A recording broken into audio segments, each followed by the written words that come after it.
All right. Let me read this to you. I got a bunch of crap on the wall. If you ever get bored, I got some stuff out here. It's all about life. It's 4 a.m. I've struggled for the last hour to go to sleep, but I can't. Yet again, I'm tossing and turning, unable to shut down my brain. Why? Because I'm stressed about my students, really stressed. I'm so stressed that I can only think to write down what I really want to say. The real truth I've been needing to say, and I vow to myself I will let my students hear what I really think tomorrow. This is what you really need to hear. First, you need to know right now I care about you. In fact, I care about you more than you may care about yourself. And I care not just about your grades or your test scores. Actually, I really don't give a crap about that. Not that I don't give a crap about it, but that's not important at all. That's on you. But about you as a person, because I care. I need to be honest with you. Here's the thing, I lose sleep because of you every week. Before I tell you why, you should understand the truth about school. The main event of school is not academic learning. It never has been and never will be. If you find someone who is passionate in claiming that it is about academics, the person's lying to himself or herself, and they may genuinely believe that lie. Yes, algebra, essay writing, Spanish, judicial process are all important and worth knowing, but not the main event. The main event is learning how to deal with the harshness of life when it gets difficult. How to overcome problems as simple as a forgotten locker combination, to obnoxious peers, to gossip, to people doubting you, to asking for help in the face of self-doubt, to pushing yourself to concentrate when a million other thoughts and temptations are fingertips away. It is your resilience in conquering the main event, adversity, that truly prepares you for life after school. Because mark my words, school is not the most challenging time you will have in life. You will face far greater challenges than these. Sure, you will have times more amazing than you can imagine, but you'll also confront incomparable tragedy, frustration, and fear in the years to come. But you shouldn't be worried about the fact that you will face adversities. You should be worried because you're setting yourself up to fail at overcoming them. Here's the real reason I lose sleep worried about you. You are failing the main event of school. You are quitting. You may not think you're quitting, but you are, because quitting wears many masks. For some, you quit by throwing the day away and not even trying to write a sentence or a fraction because you think it doesn't matter, or you can't, or there's no point. But it does. What you write is not the main event. The fact that you do take charge of your own fear and doubt in order to write when you're challenged, that's the main event. Some of you quit by skipping class on your free education. Being punctual to fit the mold of the classroom is not the main event of showing up. The main event is delaying your temptation, investing in your own intelligence. Understand that sometimes short-term pain creates long-term gain, and that great people make sacrifices for the greater good. For others, you quit by being rude and disrespectful to adults in the hallway who asked you to come to class. Bowing to authority is not the main event. The main event is learning how to problem solve maturely, not letting your judgment be tainted by the stains of emotion. I see some of you quit by choosing not to take opportunities to work harder and pass a class, no matter how far down you are. The main event is not getting a number to tell you you're worthy. The main event is pulling your crap together and making hard choices and sacrifices when things seem impossible. It's finding hope in the hopeless, courage in the chasm, guts in the grave. What you need to see is that every time you take the easy way out, you are building a habit of quitting. It will destroy your future, and it will annihilate your happiness if you let it. Our society cares nothing for quitters. Life will let you die alone, depressed, and poor if you can't man or woman up enough to deal with hardship. You're either the muscle or the dirt. You either take resistance or you grow stronger, or you blow in the wind and erode. As long as you're in my life, I'm not going to let quitting be easy for you. I'm going to challenge you, confront you, push you, and coach you. You can whine, you can throw a tantrum, you can shout and swear and stomp and cry. The next day, guess what? I'll be here waiting, smiling, patient. I'll be here waiting, smiling. This guy said patient. I probably will not be patient. To give you a fresh start, because you're worth it. So do a favor, step up, no more excuses, no more justifications, no blaming, no quitting. Just pick your head up, rip the cords out of your ears, grab a freaking pencil, and let's do this. Okay. That's true. All that's true. Tell me what you need tomorrow. Tell me what you're going to need for tomorrow. Tell me what you're going to need for 5 minutes from now. Do you know?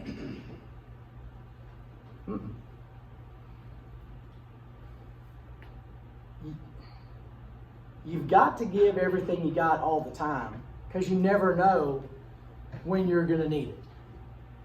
And you never, all right, take what I know. Let's say you're running a corner route. Does anybody done play football know what a corner route is? Take a wild guess what a corner route is.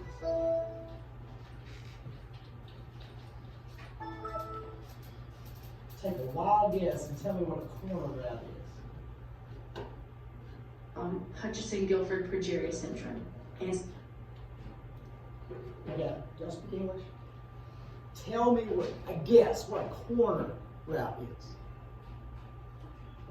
You run towards the corner. You run towards a corner. Way to go, Jones. Triple your pay today. That's awesome. Okay. I want to draw a little picture, so I'll let it come up.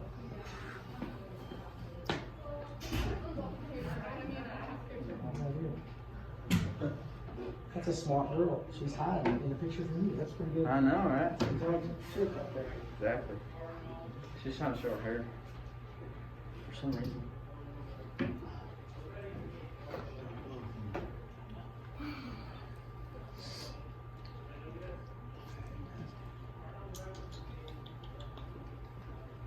This will make sense. It might not be worth it, but it'll make sense. J-Rod, it seems like you drive a different vehicle every day. Every time I see you, there's something. Well, how's this work? Where you just steal cars, or somebody just drops them off with you, or got like a 20-car garage or something? You just build, y'all fix them up and stuff. You also spend a lot on gas, I noticed. Yeah, because your foot goes. There's not like a. This costs for you guys because y'all ain't rich. That doesn't cost as much money. That costs a lot of money.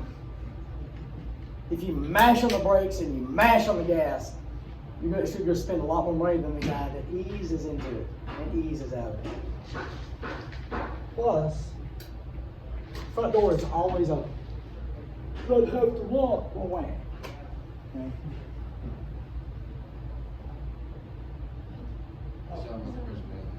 She was sweet and then hit it with the window. My bad. All right, so here's kind of a football field. All right, here is corner route. This is that's awful. Fool. With Brian.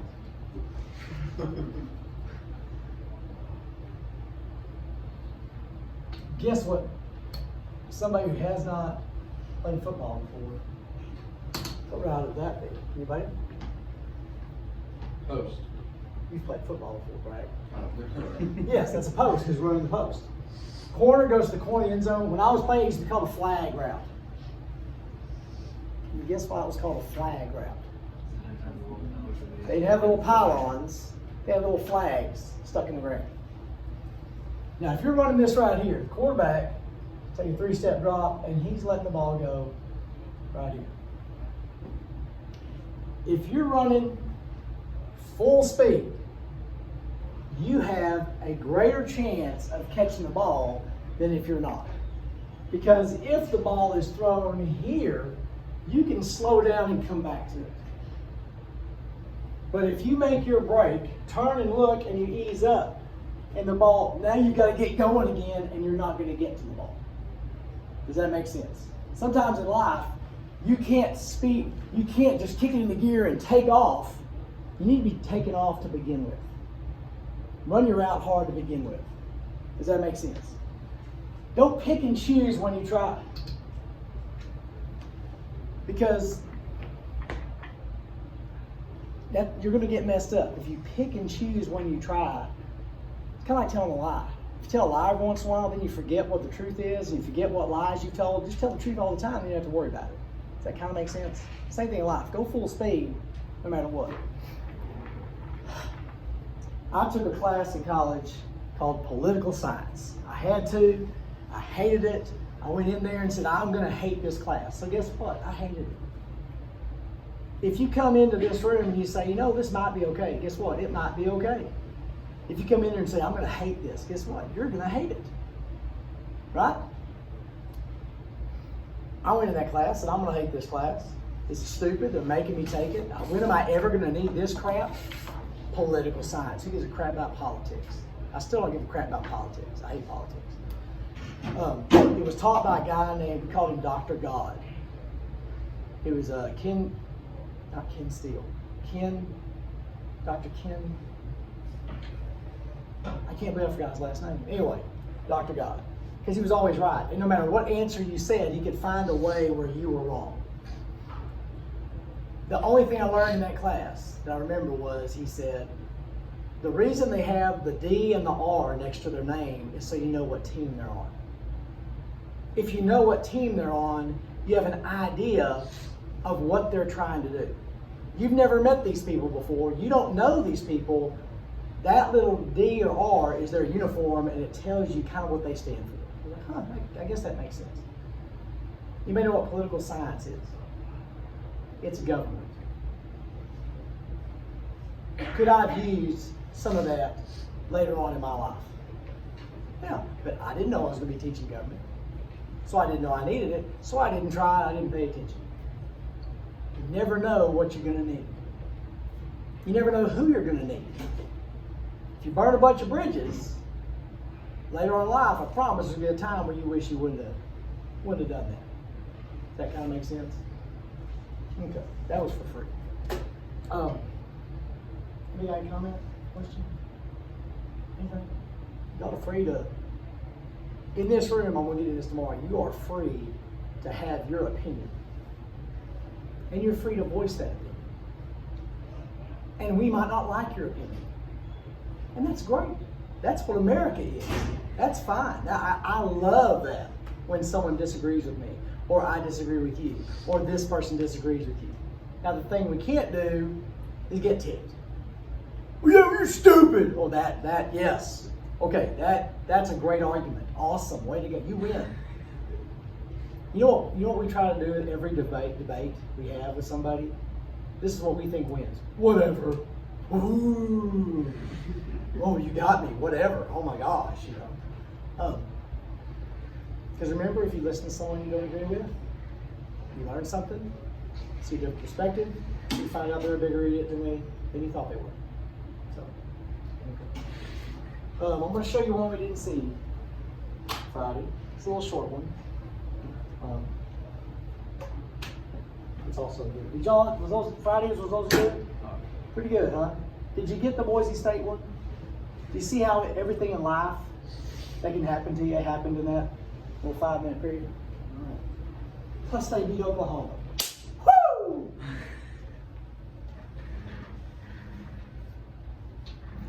Yeah, I tell you what, when I did my kid with the Boise State deal, here's a picture of it. I've got a picture of the boys. In fact, I'll find it. We got time.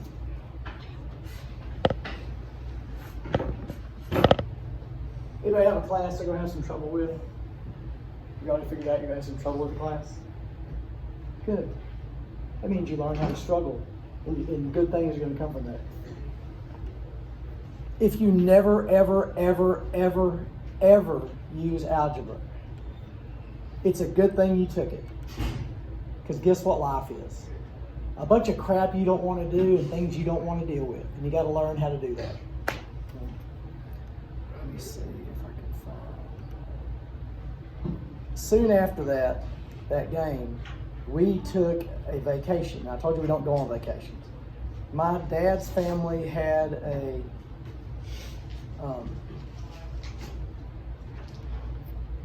family reunion in Idaho. Where'd it go? I said I was going to, what in the world? And they knew we wouldn't go. So for the rest of our Christmases, for the rest of our life, they paid for us to go on that trip. And they paid for us to fly to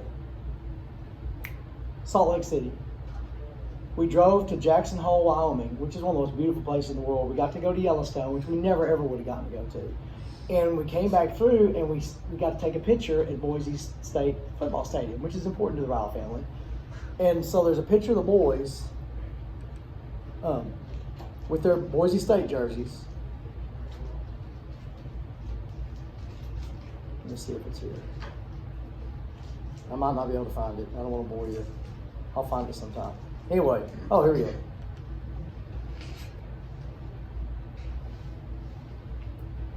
We also went to Preston, Idaho.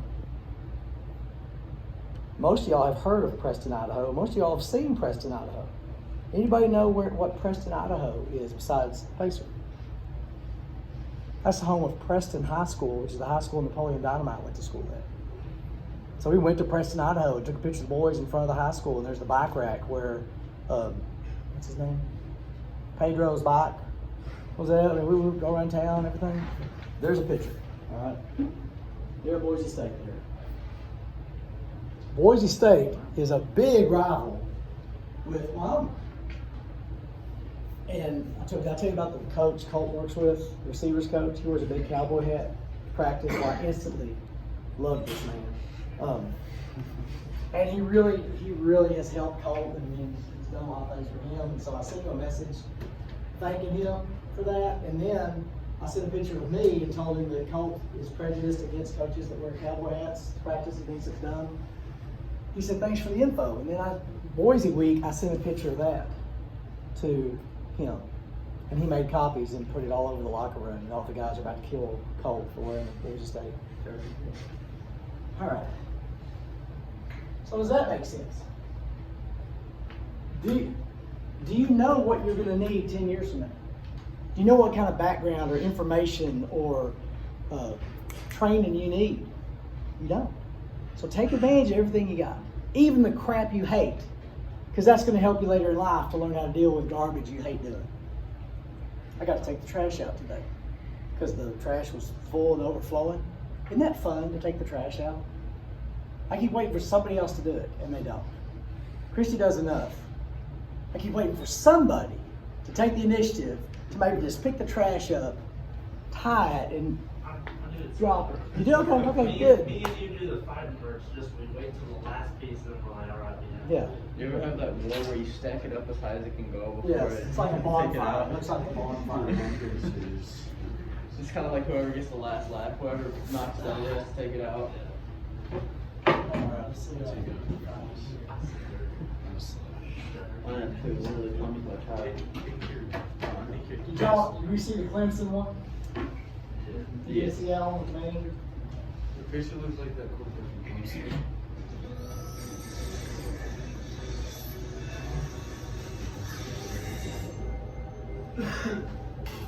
Some of the time I think the time has flown by, and other times it's something I can't stop thinking about. Two brothers, Brock and Elliot Mueller. Their lives ripped apart in an instant. But somehow, together, they found a way to heal in a place they never imagined. Growing up in Wauseon, Ohio, Brock and Elliot, along with oldest brother Blake, were raised as diehard Ohio State football fans. My little kid brother, back then he was always saying he's gonna play college football. But it was Brock who became the first Mueller to attend Ohio State in 2004. Elliot, a standout high school lineman, was on track to join him in Columbus. But during the college recruiting process, Elliot had a sudden change of heart and accepted a scholarship with the Buckeyes' most bitter rivals, Michigan. I got up here and I fell in love with everything. Now, that would be like, Pacer grew up getting indoctrinated about UT, Longhorns, and him, for some reason, the Longhorns are not wanting him to come play football for them. But let's say they were, and he said, no, I'm going to go to Oklahoma. That's the same thing. You ever heard of Barry Sanders? Barry Sanders is one of the greatest running backs in the history of the world. He went to play at Oklahoma State. And his dad told him, this is not exactly, he basically said, well, you know, I'll play Oklahoma, I'm going to Oklahoma jersey. Because he loved Oklahoma. So that this kid going to Michigan, now there's a reason he did. You'll find out later. There's a reason he did. I just loved it, and I don't know why it clicked with me, but it did. That Christmas Eve, the Muellers went to a party in a neighboring town. Elliot's girlfriend, Hollis Rieger, was with them. They left the party around 9 o'clock and began the drive back to Wauseon to attend midnight mass. It was my dad, My brother Brock was in the front seat, and my mom was in the back seat. I was in the back middle, and Hollis was on my right in the back seat. She'd fallen asleep on my shoulder. At 9:35 p.m., their father David drove towards this intersection. At the same time, a 90-year-old man ran through this stop sign. We had basically T-boned our car, and I just remember us spinning around 180 degrees and then feeling the force of the car to start to turn on its side. The Mueller's SUV flipped and landed on the passenger side. Elliot escaped out the rear door with his mother. His girlfriend Hollis was thrown from the car.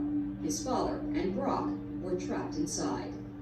My mom, told me to come over and help her push open this window. We gotta get Brock out. I remember seeing Elliot take the window, just pulling it right out of the socket. But the next thing I knew, he ripped his shoulder, and then it was all over.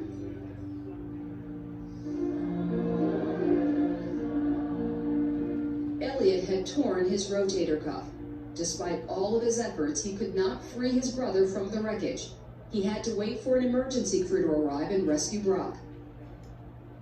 Elliot's girlfriend Hollis, 17, and their father David, 50, were pronounced dead at the scene.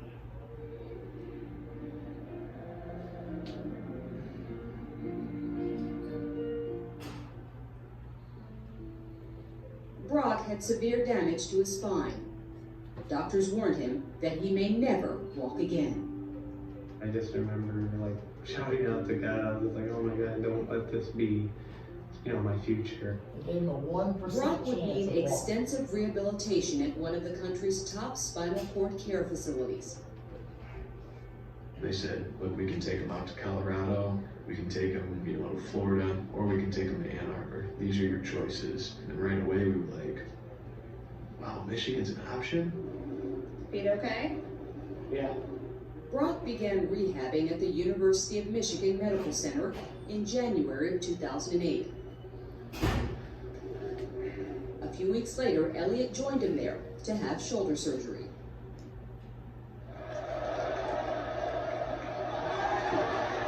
At the 2009 home opener, with his brother Brock in the stands to support him, Elliot finally made his college football debut. On October 1st, 2009, Brock's health insurance company informed him that he had reached his limit for rehab sessions. The Michigan Strength and Conditioning staff, which had grown close to the entire Mueller family, Last one. offered to take over his therapy. There you go. I can see his determination. I had never seen something so positive in such a tragic situation with such a great attitude. Uh-huh. And knowing his attitude, I think, well, let's give him some kind of goal. He said, Brock, how would you feel about setting the goals, leading the team out for the opener this fall against UConn? When he asked me to do that, I don't know, I was for a while just kind of in disbelief, is this really happening? September 4th, 2010. Brock Mueller, almost 3 years after the accident, made his way to the field.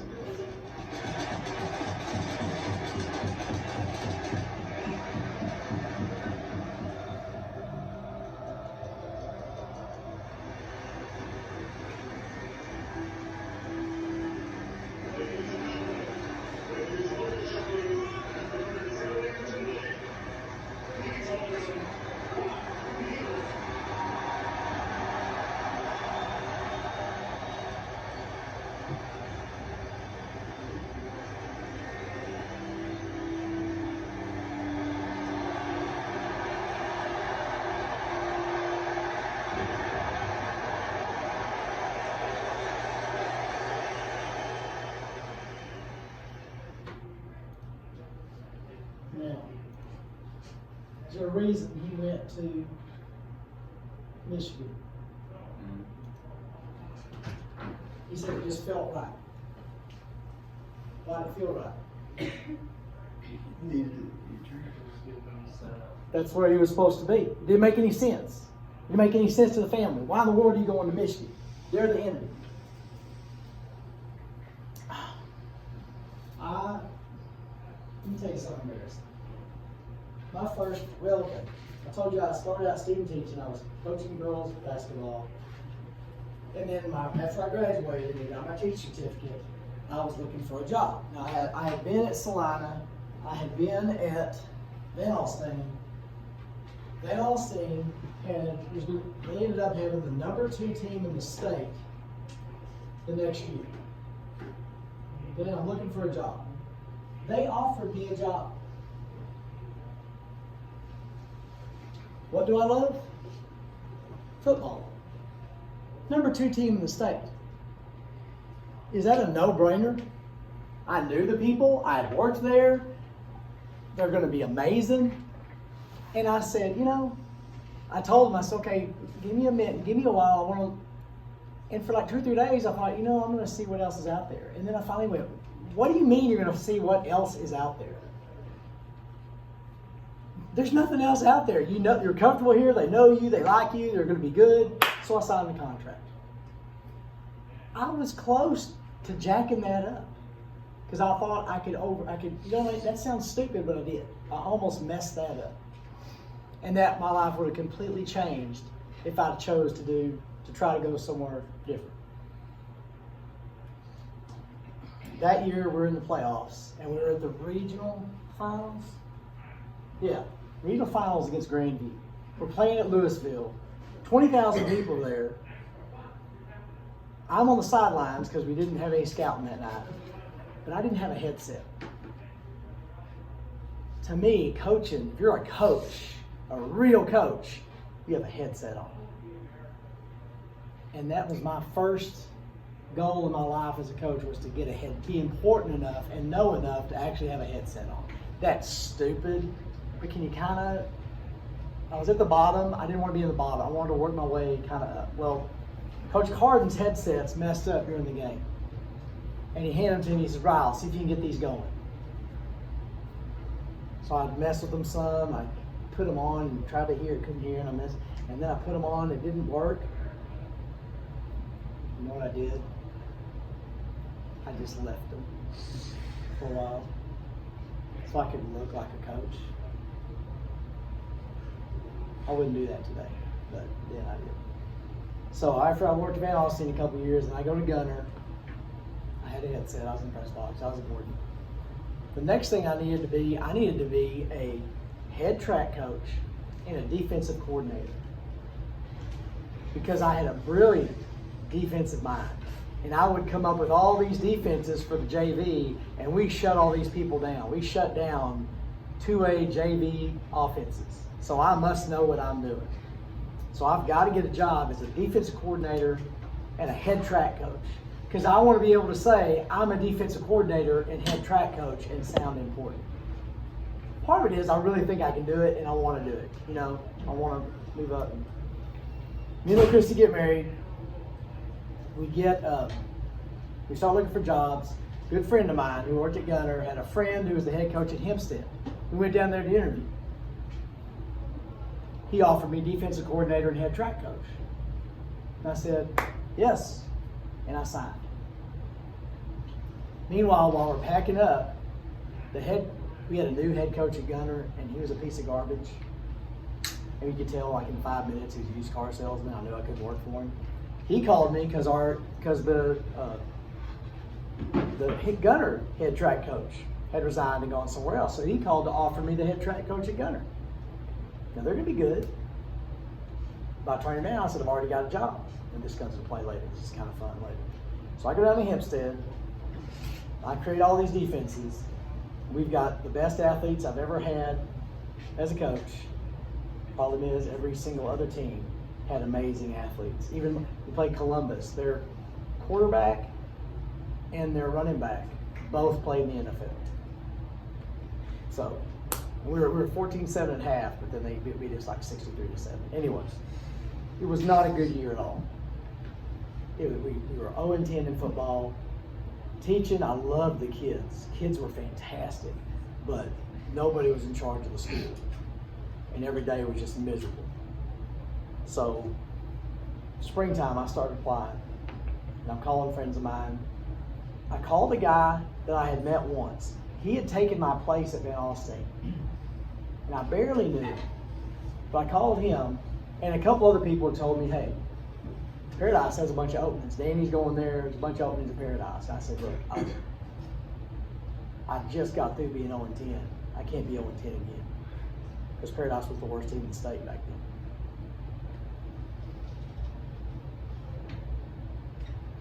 Coach Williams told me, Coach Ryle said, I've never seen a junior high track team like Paradise had this year. They're on the way up. I said, okay. So I applied to Paradise. Coach Neighbors called me for an interview. Me and little Christy drive up. We drive through the gate, you know, Panther Country sign. We drove under that gate, and we both just looked at each other. And I told her, I think we're supposed to be here. She goes, I do too. And we interviewed. I got a job. I couldn't care less about what my title is. I was junior high football, junior high boys basketball, and eventually softball sponsor. Wasn't a softball coach, I was a softball sponsor. Right? I didn't care. I learned my title is not important. What people think of you are is not important. It's more important to be a part of something you believe in and to be in the place you're supposed to be and doing what you're supposed to do. And we won a lot of games for a long time. We've hit some rough spots, and I gave up head track coach last year because when your first day on the job, who's digging the hole? You. And there's a guy out there saying, here's where you're going to dig the next hole. And as you're digging that hole, you're thinking, man, I want to be the guy that tells people where to dig the hole. And then you get to be the guy that tells people where to dig the hole. And you do that for 20 years, then you just want to dig a hole. You're tired of figuring out where we need to dig the hole, and you just want to dig a hole. And Coach Cook was coming over, and I said, just let him be the head track coach, and I'll be his assistant. And this is the greatest times I've ever had coaching those last 2 years. So, there's nothing wrong with having drive and wanting to be something and wanting to move up. Just make sure you understand that's not where it's at. That's not where you get your, it's from being a part of something that's good, that's doing right, that you believe in, and being where you're supposed to be, doing what you're supposed to do. That's what's important. And I don't know if this ties in. I thought of this the other day. Y'all hear what's going on? What is that? The air conditioner, which is great. There have been times in my life, in my house, where the air conditioner is running. Isn't it good that the air conditioner is running? Are there times when it's running, but there's no cold air coming out? The big thing is not the air conditioner running. The big thing is that it's working. Not just on and running, but that it's actually working and actually conditioning the air. So in your life, same thing. It doesn't matter that you're working. It doesn't matter that you're doing. Make sure what you're doing is producing and is producing what it's supposed to be producing. Don't just be an air conditioner that's running. Be an air conditioner that's putting out cold air. Something weird happened last night, or this morning. I was chilly this morning. We had our fan going full speed, and we've got the air conditioner bumped up to 76. But our room, this is great planning when we built this house. Our room is right under the air conditioner. So we get the, just the air conditioner just blowing full blast. Patient's room all the way across, and it kind of goes, he barely gets a little bit of air. But I was freezing cold. I was like, this is August and I'm cold, and I was so happy. That's such a good thing in August to be cold. Because pretty soon you're fixed to be hot. If you think about being hot, what are you going to be? Hot. Think about being cold, what are you going to be? Just get on with it. Doesn't matter if you're hot or cold, go get it. Anybody got any comment, question, anything?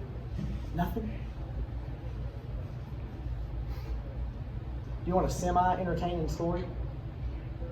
Did I tell you about one eye? Okay, good. Do you remember what my cocaine was? Blondes.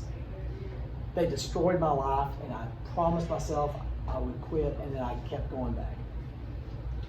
One spring at Austin College, I think it was my senior year, there was this 6-foot blonde that transferred in. And she was a good-looking 6-foot blonde. She stood out.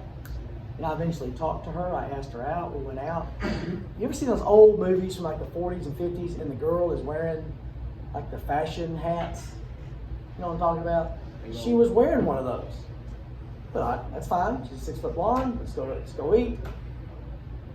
We sit down and we were talking, and the more she talks, the more I realize she has this abrasive Michigan accent.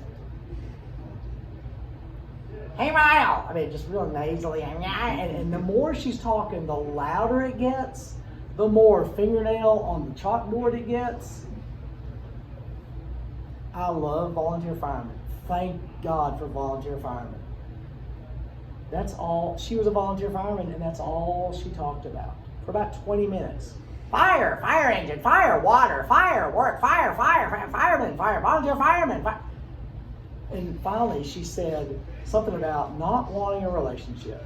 And I said, yes, ma'am. Yes, I hate those. I hate when people just want to. Yes, I'm with you. Yes, amen, sister. Awesome. Yeah, me too.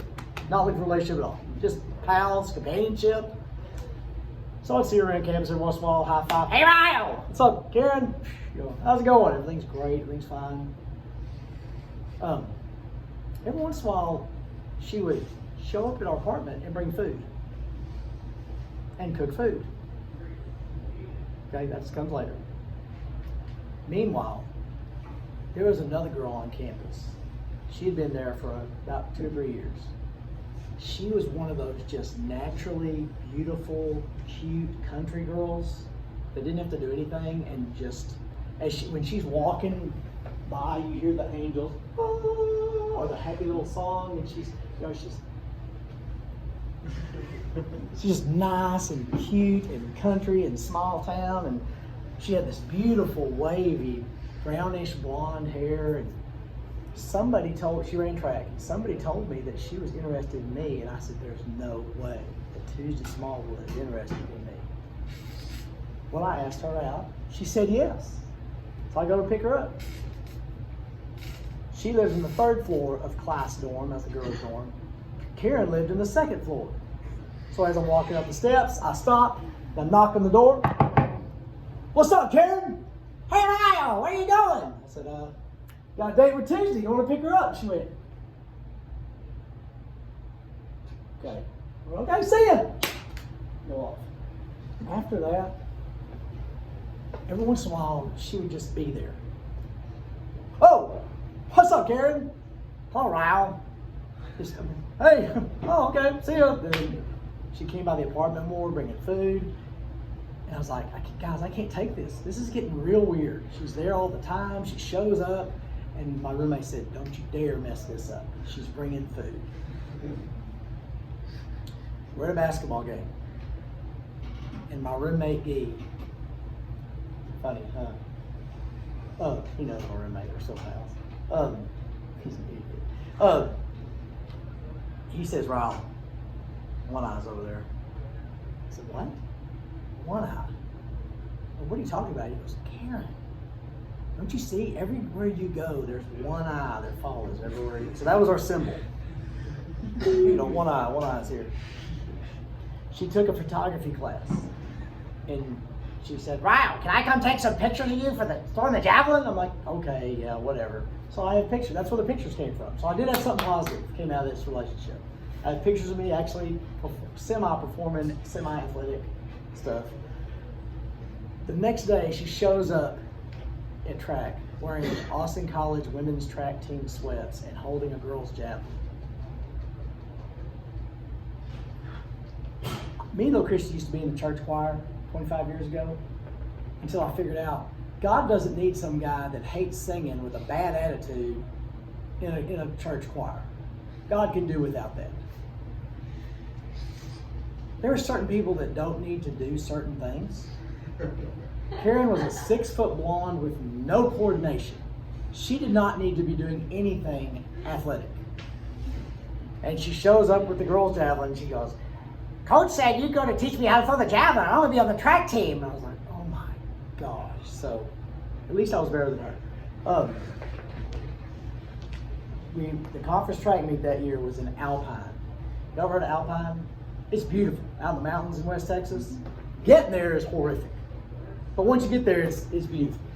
Here's Sherman. Sherman's right here. Alpine is right here. 13-hour bus ride. So they got the Trailways bus there. Coach Joe, he always drove our bus. Coach Joe, football, every sport event, he drove the bus. The baseball team's going because they're having a doubleheader. The boys and girls track team is going. So we're all on a big Trailways bus. I'm sitting here in the aisle. There's a seat, and there's another, and then Gia's sitting right here.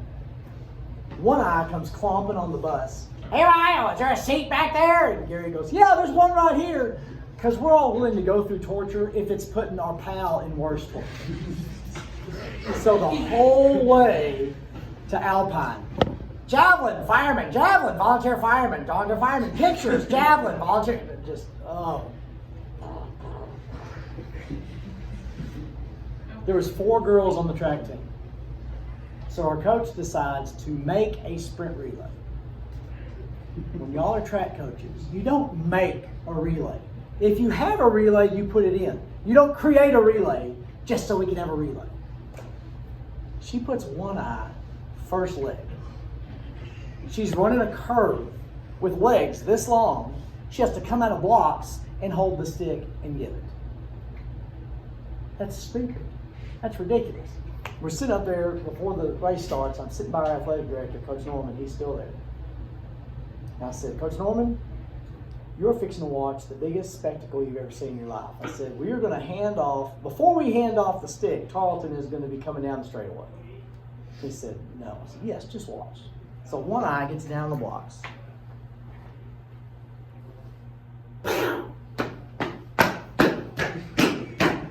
That's exactly what it was like. I think her arms are going faster than her legs are going. She's given the stick. Here comes Tarleton. Now, if that was you, what would you do right after that race? What would be something you would do? Hide? What'd you say? Hide. Go away. Right? I don't want to exist right now. She comes clomping up the stands. Not up the stairs, up the middle. Right to us. Boy, they sure run fast. Right? You know, just like, oh my gosh. That summer, I'm buying milk at the grocery store. It's this big grocery store. Now you look at some grocery stores, you walk in the door and they have the frozen stuff. And you look all the way to the back wall. It's got the milk back here. I'm getting milk. Oh. All right, I'll finish. Have a good day.